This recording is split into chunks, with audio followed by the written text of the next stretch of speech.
party people? It's Junk Wax Jack with you, and I've got 3 more TTMs for you today.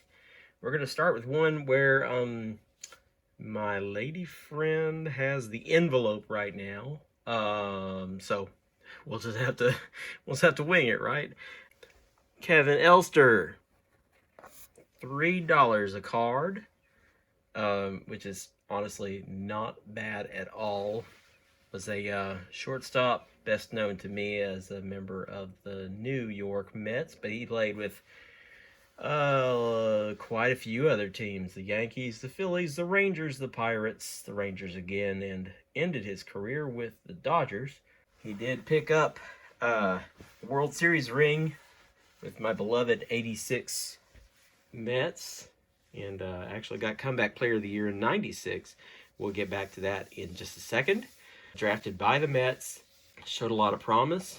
They brought him up, spent some time back and forth, farm system to the Mets, and they traded Rafael Santana to the Yankees in '87 to make room for Elster in the lineup, and he did pretty well for himself during his time with the Mets. Most notably, he actually, one incredibly notable thing for him, he actually went 88 consecutive regular season games at shortstop without an error. Broke a record set by Eddie Brinkman from the Tigers back in '72. Now, Cal Ripken Jr., dynamo that he is, actually broke the record in '90, playing 95 errorless games, but Elster still has the National League record.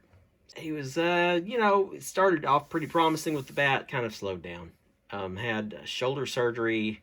He was non-tendered by the Mets in '93. When he got to the Rangers in '96, he had a great year with 24 home runs in damn near 600 plate appearances, 99 RBIs. So he got the Sporting News Comeback Player of the Year award. And he actually went back to the postseason that year, scored some runs in the AL Division Series against his former teammates, the Yankees. And I think that's probably the long and the short of it. But he had a good career. Played 940 games with 88 homers, batted in almost 400, had a .974 fielding percentage. So that's what I have on Kevin Elster. It got back fairly fast, $3 a card. I sent him one this time, but I might send him another one later on in the year. But so yeah, that's the story on Kevin Elster. Let's move on to TTM number 2. TTM number 2 comes to us from St. Petersburg. Where's my envelope? There it is, St. Petersburg, Florida. And as you can see from the torn address, I got Ted Power. So I sent him the '88 Donruss just because I had one laying around. Probably had about 11 laying around. And I sent him this Top Stadium Club. The back says something about aging gracefully. It's kind of a cool card, though. I love that. Love the photo. And obviously I sent him the '89 Topps for the set. And look what he did. This is awesome. Made himself a big old autographed mustache. So anyway, there's a lot to say about him. He had a win-loss record of 68 and 69, which, as you know, that doesn't matter that much. But he ended his career with an ERA of right at 4, 700 strikeouts. He played with a lot of teams. He played with the Dodgers. I know him from the Reds. And he kind of bounced around. He had the Royals, the Tigers, the Cards, the Pirates, the Reds again, Cleveland Indians at the time, and the Seattle Mariners, with whom he ended his career, as you can see over there in this card. Boom. So the man was a 5th round draft pick by the LA Dodgers in the '76 free agent draft. He spent some time in the minors and was a PCL All-Star in '81 with the Albuquerque Dukes.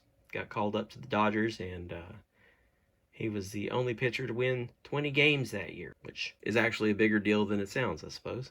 So did a lot of relief pitching for the Reds specifically, and he ended up being their main closer for a while until I would imagine this is putting about the time of John Franco coming up.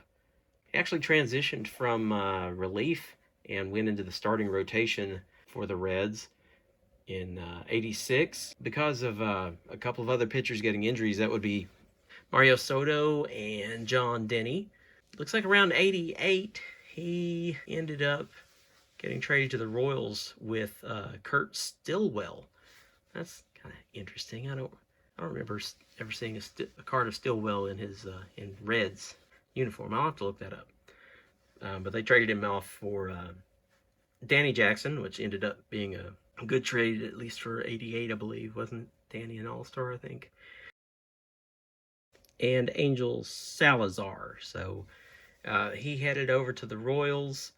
He pitched a few games. He pitched 22, I think. Let me look. Yes, 22 games, went 5-6. And then during that season, he was traded to the Tigers, which, you know, it's kind of looking at it now. I've got a pretty good spread of teams on these cards here. So we just went 4 games for Detroit, actually, which is kind of funny. You end up in the uniform for your Topps card, and you end up playing 4 games with him, but whatever. The Cards signed him to a minor league contract in '89. Damn near pitched a no-hitter with them, got all the way to the 8th inning. '90 went to the Pirates, and just kind of, you know, here and there with the other teams that we've talked about. He made quite a few relief appearances for Cleveland, and but just injuries and surgery just kind of put the kibosh on his career. This guy got this stuff back to me really quick, no fee. But listen, he just recently, I believe, now he only signs 3 cards at a time. So maybe don't send him, you know, 11 or anything. But anyway, good looking cards. Thank you so much, Mr. Power. Thank you. And now let's look at TTM number 3.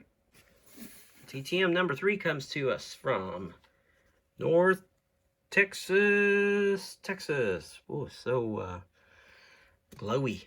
It's Bobby Witt, not Junior, but Senior, Bobby Witt Senior. So we got the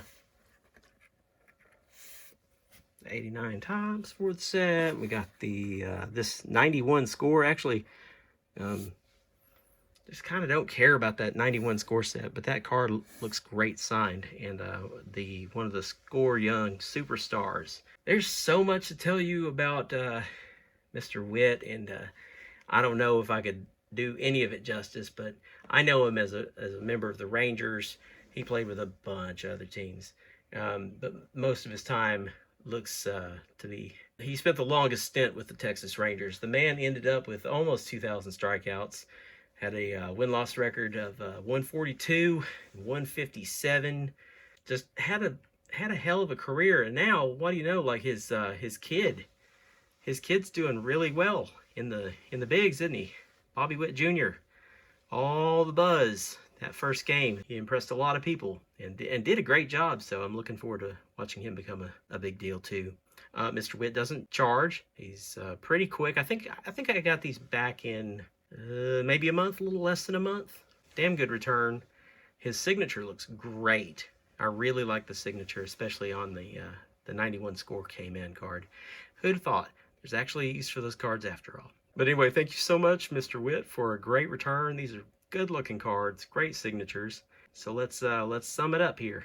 All right, so we had a great TTM turnout, as you can see by the final wrap-up photo here. Got some great returns. Really happy to get that Kevin Elster back. It really didn't cost much.